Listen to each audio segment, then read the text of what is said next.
I'd like to start where Professor Drake left off by acknowledging the progress that you have made. You are leading the world in embedding core entitlements legislatively, in creating expectations that this is the society you are seeking to create, where people with mental illness have basic human rights that are respected. And I commend that. I congratulate you.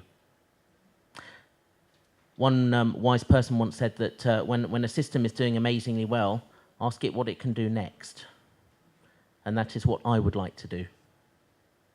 So I'd like to spend this talk looking to the future and deliberately, in some ways, trying to challenge what the next steps, the next 10 years may bring, if Israel is to continue to be leading the world. So this is what I would like to cover.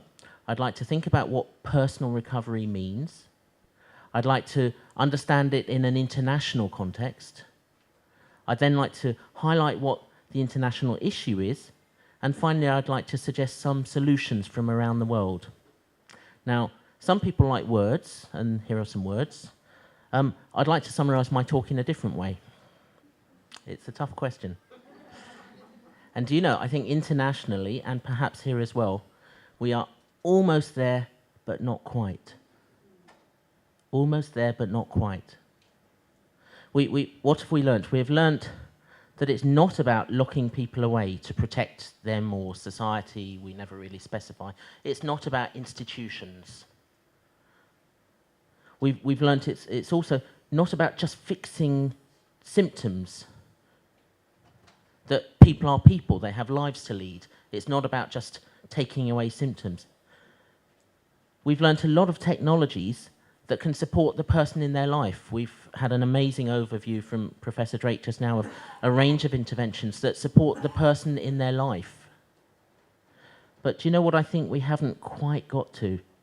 Is that sense that it's not our job to fix people. It's not our job to make people better or normal or to cure them or to make them fit in. That is the next frontier. And that is not just a frontier in this country, it's a frontier internationally. So let's talk about recovery. When we first began thinking about recovery, I guess there was a real recognition. This is something that we have talked about in the mental health system for many years. Here is a standard definition of recovery, which you can read, and talks essentially about being in work, having friends, not having symptoms, all sustained over long enough to be sure that that really is going to go on in the future. And that's really important. Dr. Hogan yesterday showed us some long-term outcome studies. These are all of the long-term outcome studies, where long-term is defined as more than 20 years, that have been published for people with a diagnosis of schizophrenia. And what we find is hugely consistent figures that the majority of people experience the recovery as defined in the previous slide. So my clinical training is wrong. I was told the majority of people do not recover. I was told about a third of people recover. That's not evidence-based.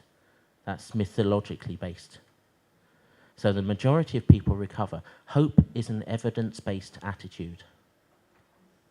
And it's on the basis of that kind of data that we can conclude that it's realistic to set as a goal that more than half individuals with first episode of schizophrenia will recover. And that's good news. I mean, that's got to be good news, that people will find a way forward in their life. But it will take them a time, because recovery takes a long time. So when clinicians are confronted with people talking about recovery, this is what they think.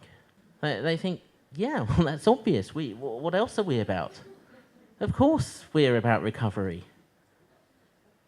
So one of the challenges is then helping people to understand that actually recovery as it is becoming used means something different. It means something different because there are some core challenges in that earlier definition of recovery. Firstly, the obvious question is, well, what hope do we hold for the other 50%? What about if you're in that unlucky half? Is it game over? A second strand is, did you notice it was all about being normal? It was all about being okay, acceptable, standard, undifferentiated. And is that really the job of the mental health system, to make people be normal? Then there's the central challenge of this metaphor. I call it the surgical metaphor. So I'm fit and healthy, then I break my leg, I get good treatment, I go back to being fit and healthy. That picture doesn't apply to many of the people who come into the system never having had a period of being fit and healthy emotionally and mentally. There is nothing to go back to that is a good thing. So the only solution for that group is to move forward, to become a new person. Then there are people who say, actually, what you see as symptoms, I see as a part of me. This is part of who I am. This is part of my experience. And your job, if you're understanding it as getting rid of that, is essentially devaluing me. And then there are people, of course, who say, well, your explanatory model does not fit my experience. I reject the idea that I am ill. And is it really our job to make people realize and believe they are ill? Is that really the job of a 21st century mental health service? So there is a new understanding of recovery that has emerged from those kind of concerns.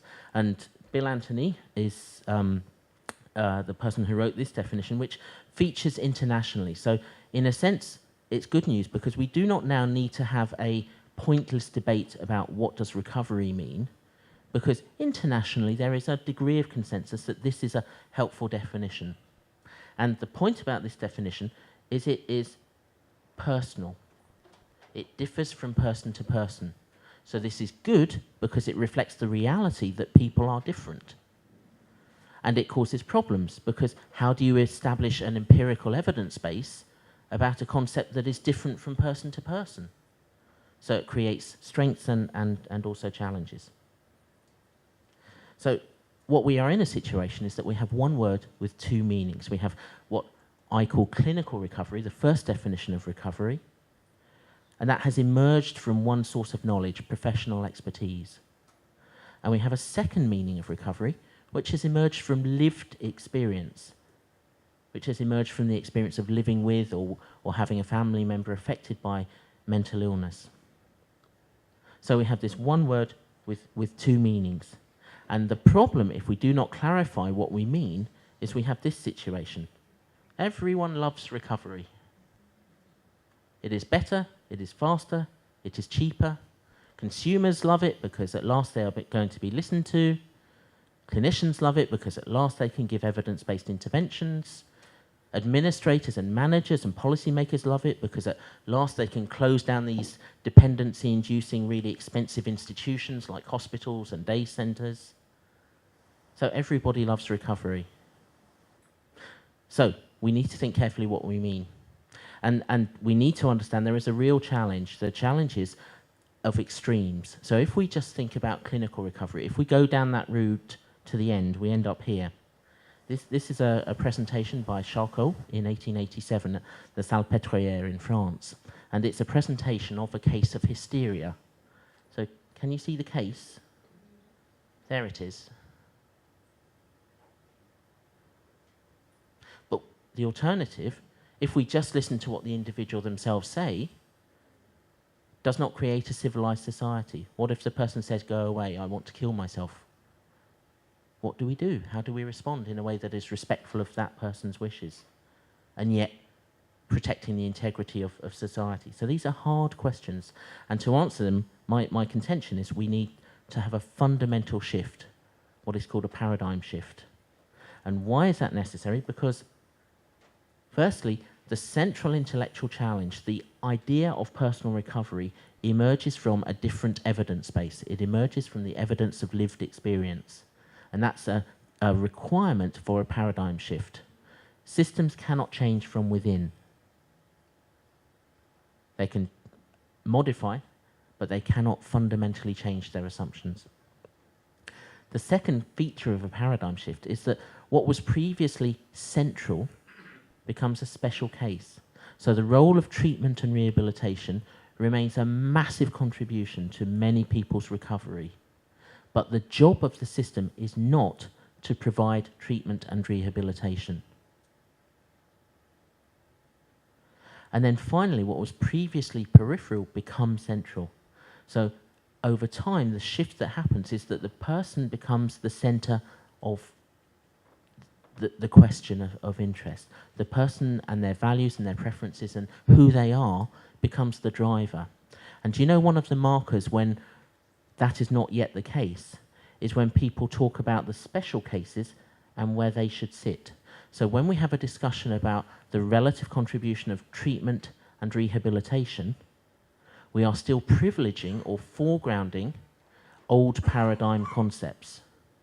The challenge is to not start with those ideas, but to start with the person and then evaluate things like treatment and rehabilitation in relation to how much they support the person to achieve a life that they want. And that creates a very different language.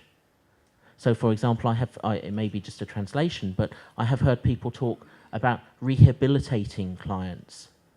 When we talk about doing something to people, using a evidence-based technology such as psychiatric rehabilitation, we sit in the old paradigm. So, I guess I would like you to think about this question. Now, my view, which I expand in this book that came out last year, is that we should be focused on personal recovery. And broadly, I think there are 5 rationales one can make for that. The reason I think it's useful is because I sit as something of a postmodernist. I think evidence, and I'm a researcher, that's what I do as a day job. I think evidence is helpfully understood as a form of social argument. So in some contexts, research evidence is a very strong argument, but not in every context. So essentially, the epistemological argument is exploring ideas of what it is to be a person, the nature of subjective experience. And my contention is that should be given primacy over an observer or outsider perspective on experience. The second argument is an ethical one, and really it's suggesting that mental health systems should catch up with the rest of medicine in having biomedical ethics being at the foreground of clinical decision-making. And we should be thinking, for example, very strongly about how we support values such as autonomy and empowerment in the way that we work. That the third argument, the empowerment argument, is really a historical argument to say that, well, actually, we haven't done fantastically well when you look back over the last 200 years in how we relate to and treat people with mental illness. And it may be arrogant to think things will be different in the future unless there is more fundamental change of power. And the fourth argument is looking at the nature of the research evidence. So those are the 4 arguments that I will not elaborate further, but the 5th argument, policy, is in a way that's clearest, at least for myself sitting in the English-speaking world, because it's policy internationally that services should be oriented around personal recovery. And I want to walk through some of the policies from different countries just to help to understand what this means. So in Australia, there is an emphasis on the idea of people finding meaning and purpose. And development of new meaning and purpose does not happen by one expert telling someone else what's going on in their life. It happens by, as we all know, growing and learning and developing and trying and finding out for ourselves what our life is about. And similarly, the ability to pursue personal goals.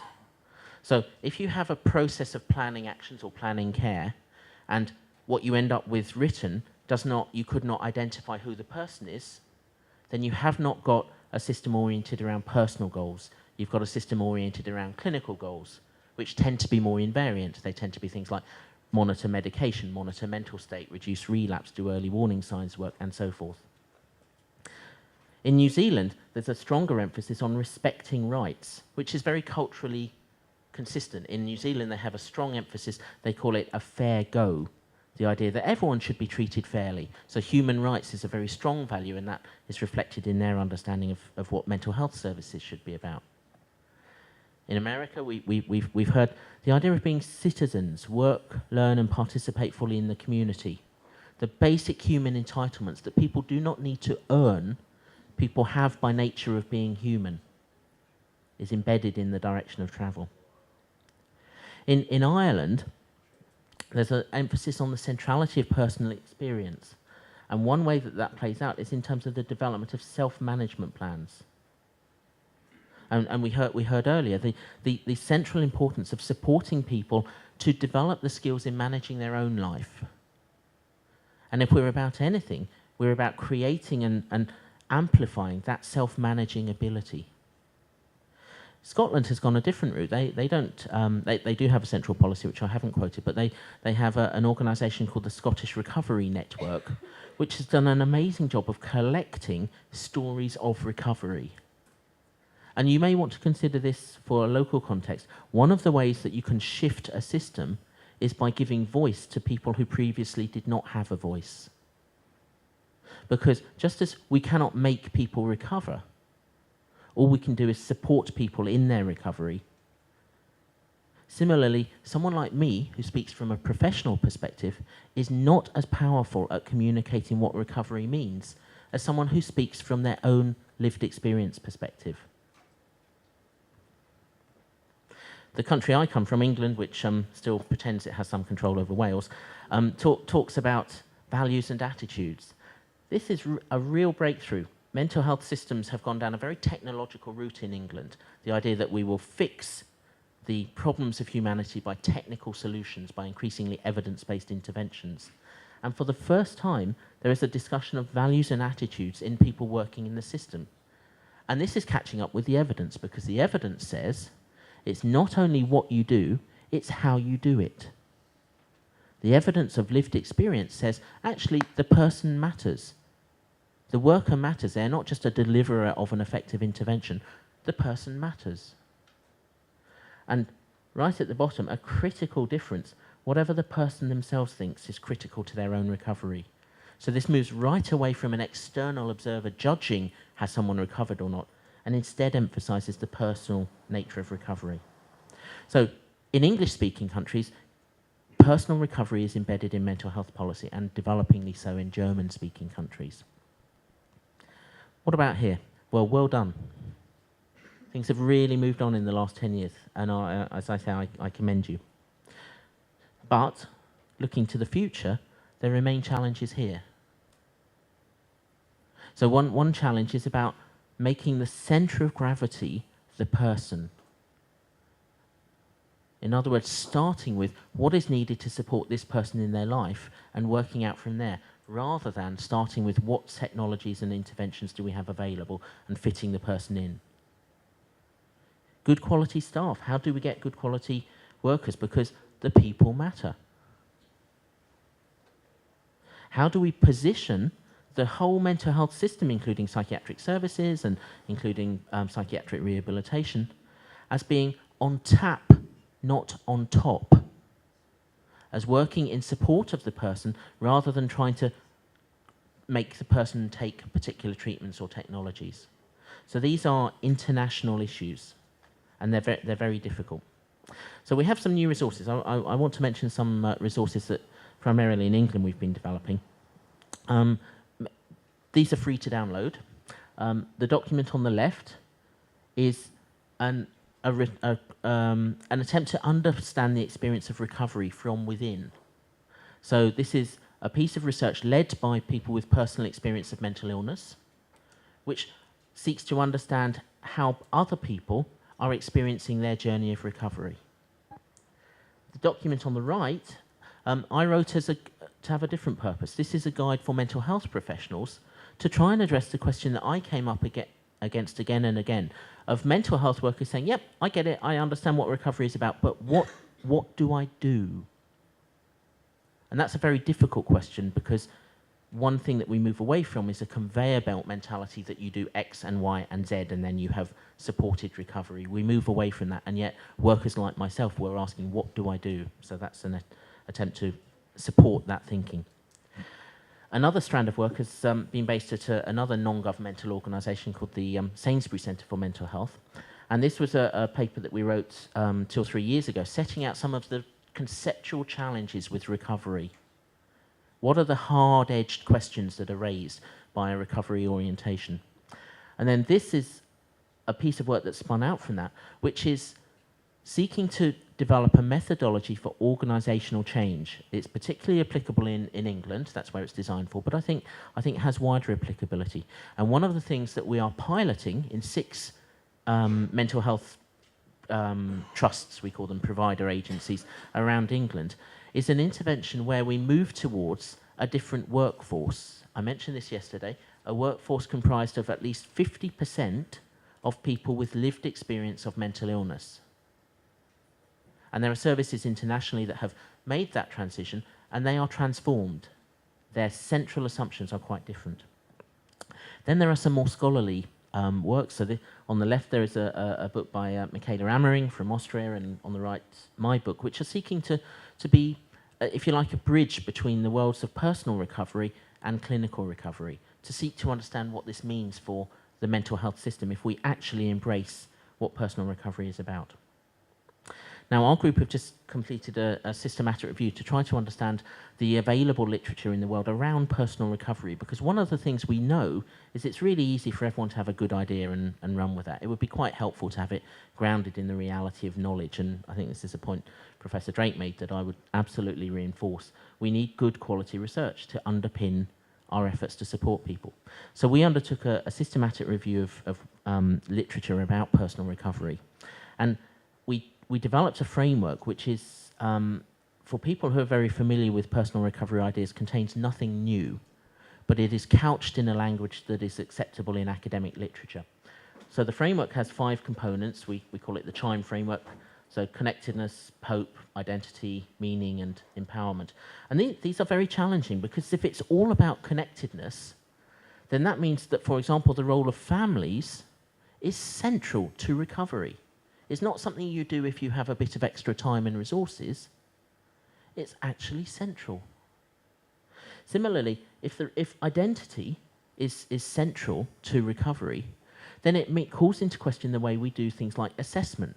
So if I'm a mental health clinician and I meet someone for the first time who is in some mental health crisis, and that I say to them, can you tell me about yourself? And all the things I ask are about their deficits, their disabilities, the things they cannot do, then I create an identity as a mental patient. So inadvertently, I am creating a stigmatizing identity. And of course, this is one of the areas that psychiatric rehabilitation can bring a real different perspective about. The emphasis on strengths and amplifying strengths is one of the things that should be very powerfully projected as a core way of working. And empowerment. Our government a few years ago, after a tragedy of a homicide by someone under the care of mental health services in the community, they said, well, non-compliance is not an option. So our government said, you know, these people must be made to take their treatments, and they must be told there is no option of not taking treatments. So how does that square with the job of the mental health system being to support empowerment? There are hard questions here. So a second contribution that we've tried to make is a way of thinking about personal recovery that works for clinicians, because you will realise I haven't said the term recovery model. There is a good reason for that. When we talk about the recovery model, what we are doing is bringing the ideas into our worldview as clinicians, I mean.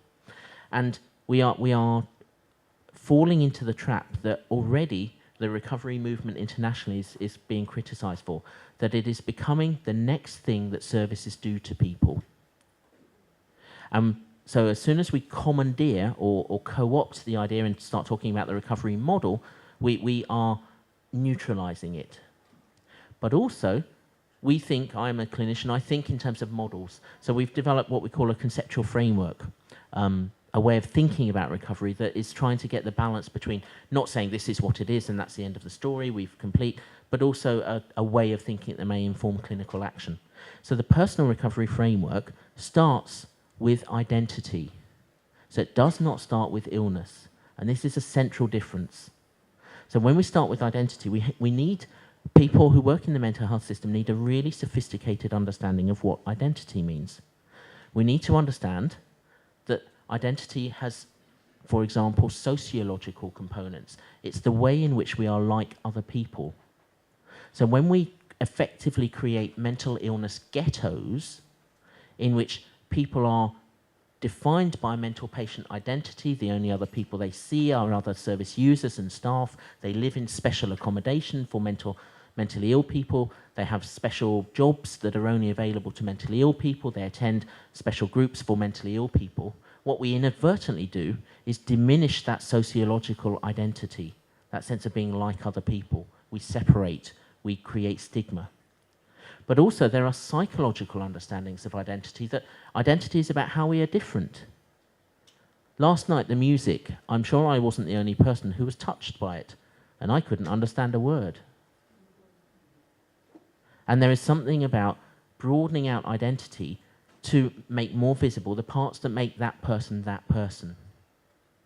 And then there is a component of philosophical identity, the sense in which there is continuity of the person over time and space. Now, these may sound very academic things, but this is the knowledge base that we need expertise in if we are to support people in their recovery.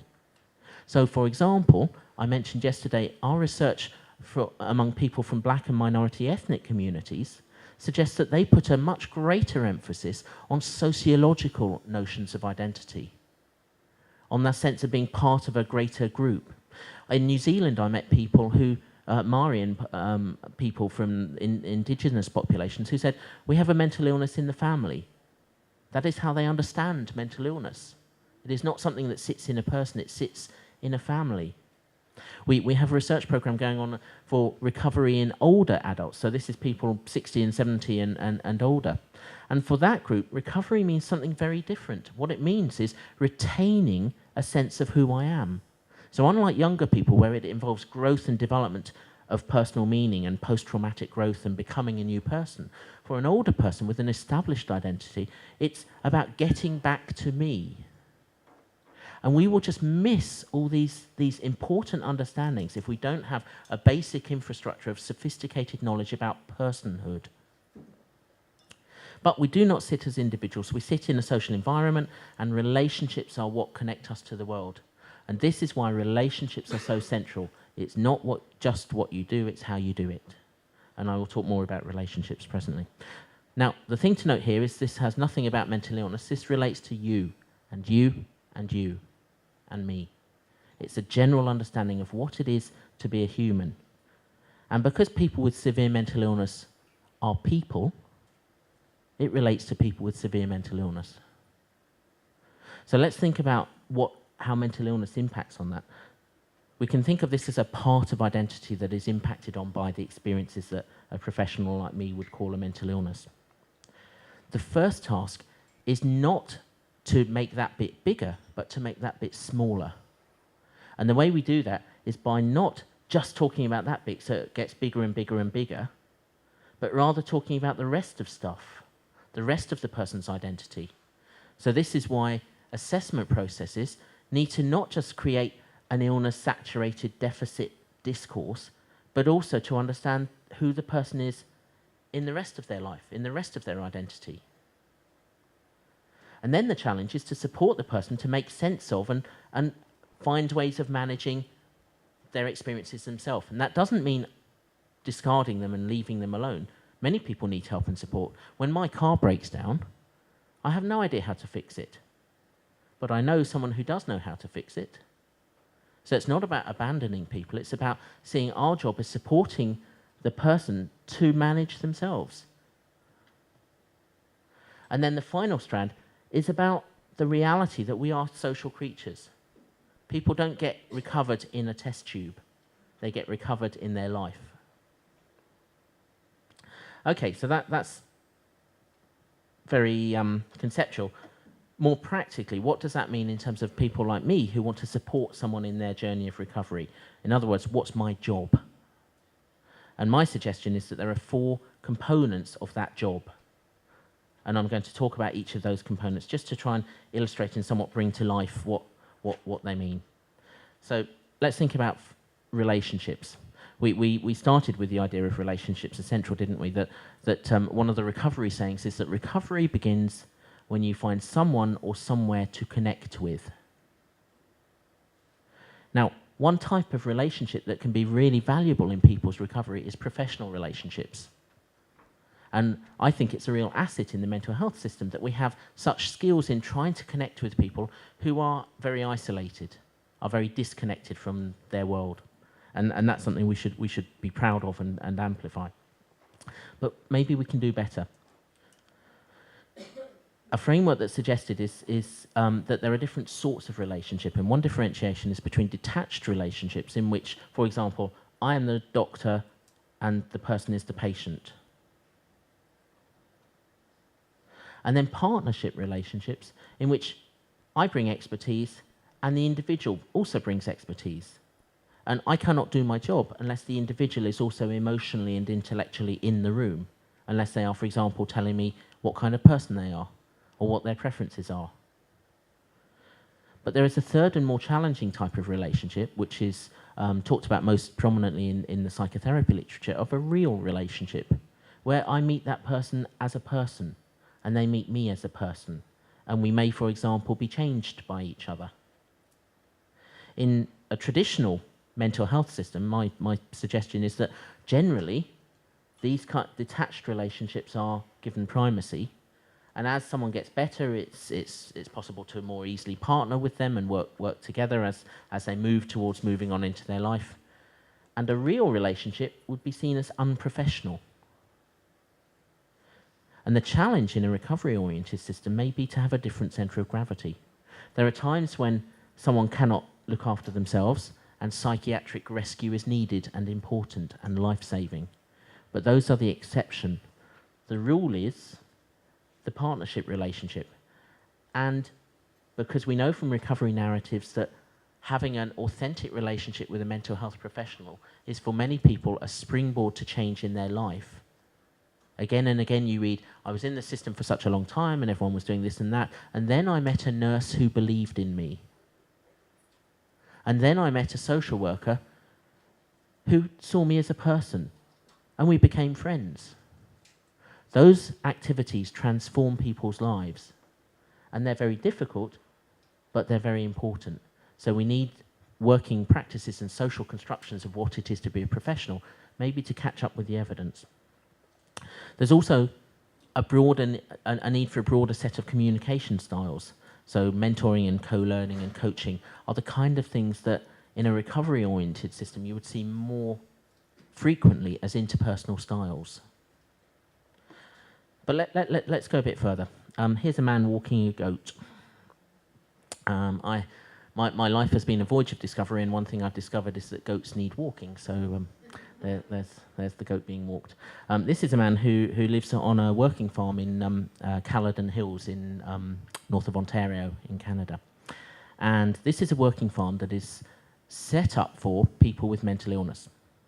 So people in inner city Toronto, which has some quite deprived sections, who are in and out of contact with mental health systems and have real challenges around engagement, are brought to this working farm. They're brought in the evening, and they sit and they have a meal in the evening in the farmhouse, and then they go to bed in their bedroom. And 8 o'clock in the morning, one of the workers will go and knock on their door and say, hello, it's time to wake up. Now, any of you who are clinicians who have undertaken things like behavioural activation programs or structured activity programs will know that trying to get people out of bed is a real challenge. You know, people, why would they want to get up because someone else thinks they should? So, you know, the normal response is the worker knocks on the door and the person inside, rudely or less rudely, depending on their personality, tells the worker to go away. And the worker says, but if you don't get up, the chickens won't get fed. So suddenly, it's not about something in the person's best interests.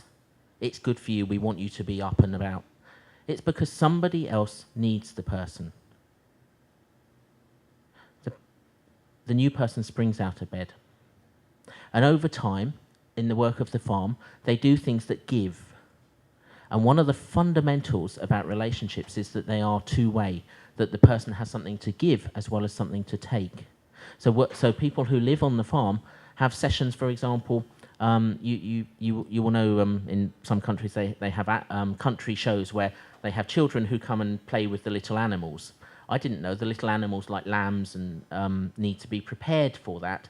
So one of the jobs on the farm is to sit with a lamb, stroking it for an hour to prepare it for being stroked by children.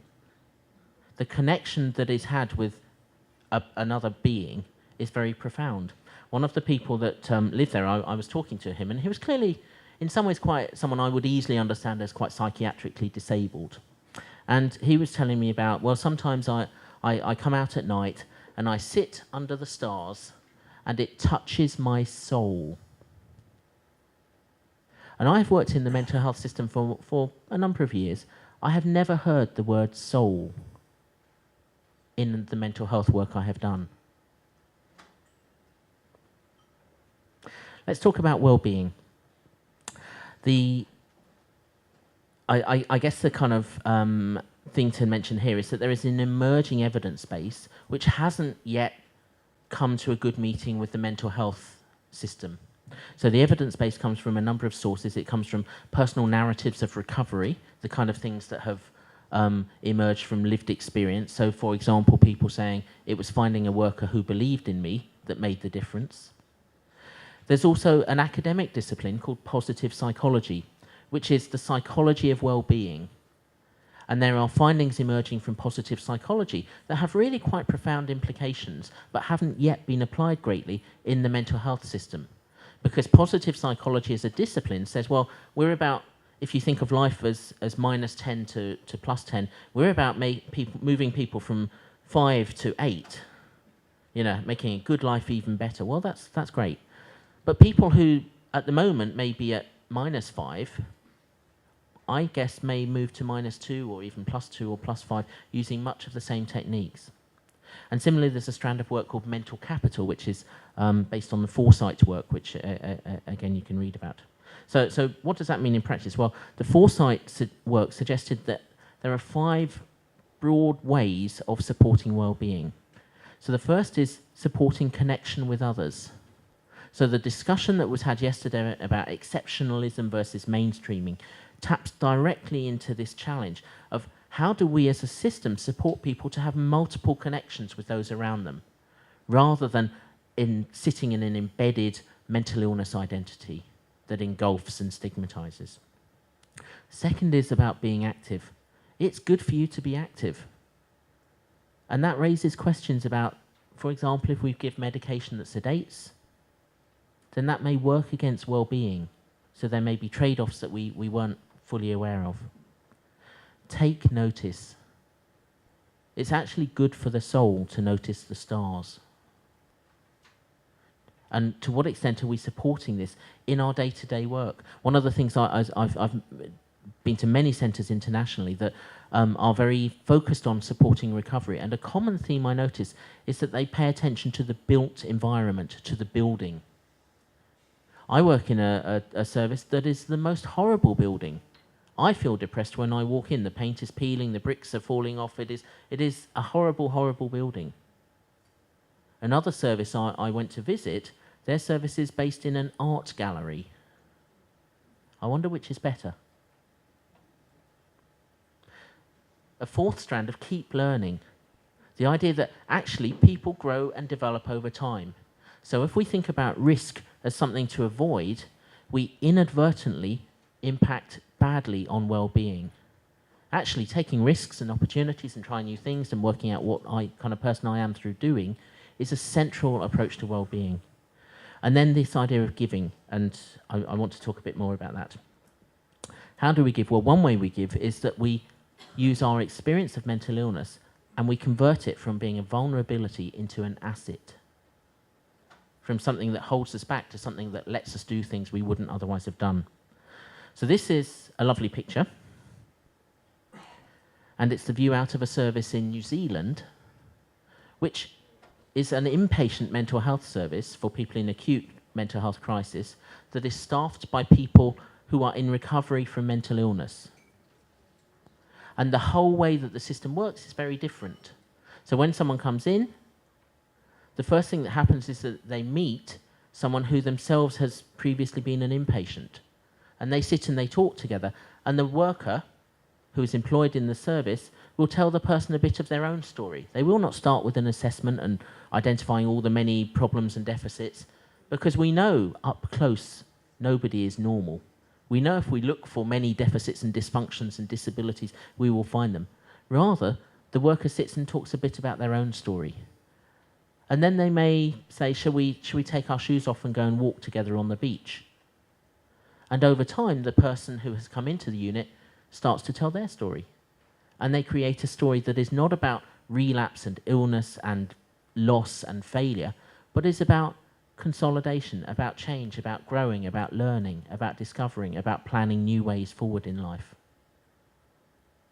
So, and I think inpatient settings are extremely good examples of the way we can do things differently. We don't have to be hopeless about these institutions. Things can change. And there's now increasing evidence about the impact of peer-led services. This study relates to inpatient services, but the one I'd like to talk about is here, which had as a primary outcome measure empowerment. As far as I know, it's the only randomized controlled trial that's been done internationally in the mental health system that is about empowerment. So you remember the CHIME framework? If we're really about supporting people's empowerment, the evidence today would say we should have consumer-run services.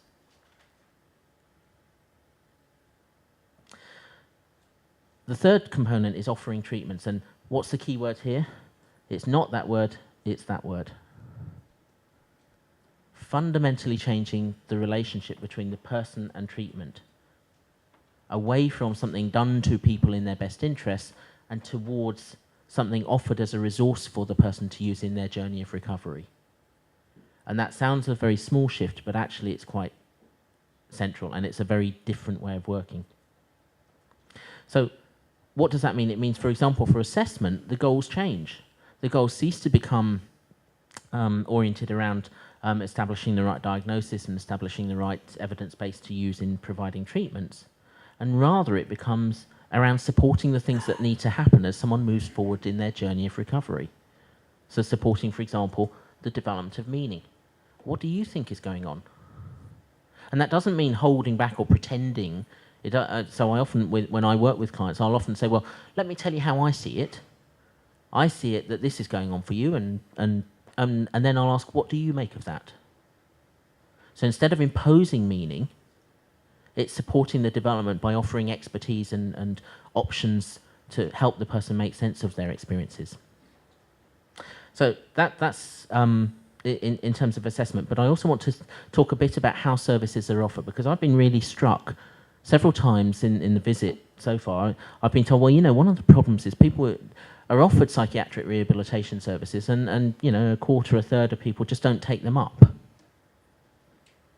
Let me talk about a different service that has addressed that issue. This is a service based in inner city Los Angeles. It's called The Village. And when I went there, I found it really scary. It's a bit like Professor Drake was talking about areas of the city that tourists shouldn't go to. This was an area that I felt menace as I walked up. And it's the only mental health system I've ever seen that has security guards outside the door. And I found that, you know, quite a challenge. As I walked up to the service, a big fight broke out. And you can imagine I was this kind of white guy in a predominantly black neighborhood watching this kind of big fight going on in front of me. That, you know, it creates a dynamic, a sense of expectation. The Village is a service that used to be a traditional mental health service. And about 15 years ago, it underwent what it called a fiscal paradigm shift. So fiscal meaning money, and paradigm shift we've talked about already. They noticed they were spending about 40 to 50% of their money on inpatient and residential services. And they work with a group of people who are almost all have been in prison, almost all have severe mental illness, almost all have comorbid substance abuse and drug issues. Majority of people were homeless, so a really disenfranchised, separated, socially excluded group. And they were spending all this money, and yet somehow things weren't greatly improving. So they decided to change the way they spent their money, and they decided to reorientate their services around employment. So this is what happens if you're a new person who comes to the centre. You go in past the fight, and you go in, and you're welcomed at the door. It says, by someone who says, "Oh, hello, what's your name?" And you say who you are. And the first question given to you as a mentally ill person is, would you like to earn $10? $10. So you're not assessed. They don't start by taking your details. Would you like to earn $10? And generally, because money is quite a motivator, people say yes. So they're taken down to a place like a cafeteria, and they're introduced to a manager and given a broom and asked, would you sweep the room for an hour? Because it's been quite dirty. We've had lunch here and lots of stuff on the floor. So people sweep and they get management input. Oh, you missed over there. Can you do over there? At the end of the hour, the manager says, thanks very much, gives them $10 and says goodbye. What happens next day? I want to come in. So what's the difference here? People getting something that they value will come. So if people are not attending a particular service, that's sending a message. And over time, what happens, of course, is that provides an opportunity to engage with that person, and they might start turning up for a longer working time, or they might start saying, gee, I've got nothing to wear, I feel pretty bad because I'm always so smelly. Oh, well, can we help you with showers? Can we help you with accommodation? And it creates a cycle of engagement with the person on their own terms. Again, this was set up as a demonstration site and has good randomized control trial evidence that says not only does it reduce hospital use and support people to get into jobs, but because of the negotiations, the money that was brought in was able to be reinvested, which means in California, a state that is in fiscal crisis, their service has expanded. So let's finally come to improving social inclusion. This is a slightly kind of strange term. So what does it mean? Well, I guess it means this, which is, of course, very similar to Dr. Hogan's definition. It kind of means the things that we all want. It's not actually that different because people with severe mental illness are people. And just briefly to talk about an initiative at Boston. So that gentleman there is Bill Anthony, whose definition I put up, and some people in the audience have worked here, of course. And the thing just to point out about this service is they provide a clinical service through an educational lens. So when someone is brought into the service for clinical treatment, the first thing that happens is that they are enrolled as a student of Boston University. So Boston University, one of the many very good universities in the States. So when they come in, they're immediately given a higher value social role than before they walked in the door. So instead of being enrolled as a mental patient, they are enrolled as a student. And the great advantage of an educational approach is that you work with people differently. You work, for example, adult educationalists have an expectation that someone will, over time, grow and develop skills. Now, this, of course, fits really well with psychiatric rehabilitation values. So there is clear crossover. But the difference is that the context in which the service is provided is an educational rather than a clinical context. And the context, because we are people who live in contexts, the context matters. Okay, so let me just finish by suggesting some values, because one of the things that has become clear is that systems, when they change because people own and work to different values. And a proposal is for what a recovery-oriented mental health system looks like is that it has 3 values. The first value is explicitly saying the primary goal is to support personal recovery. That doesn't mean the only goal, and there are other socio-political expectations like risk management and child protection and so forth. But the primary goal, if you like, the core business, what we're really here for is to support personal recovery. And what that means is for workers in the system, we work behind the person, not on the person.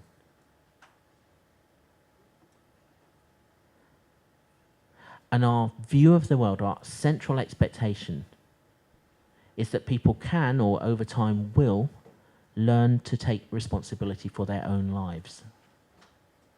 So it's not our job to do things to people to make them become a certain person. It's our job to make a space in which the person can grow and develop, using all the technologies that we've heard about, using all the scaffolding for that learning. But our core job is not to do things to someone, but to support a person to grow into the life that is ahead of them. So, thank you very much.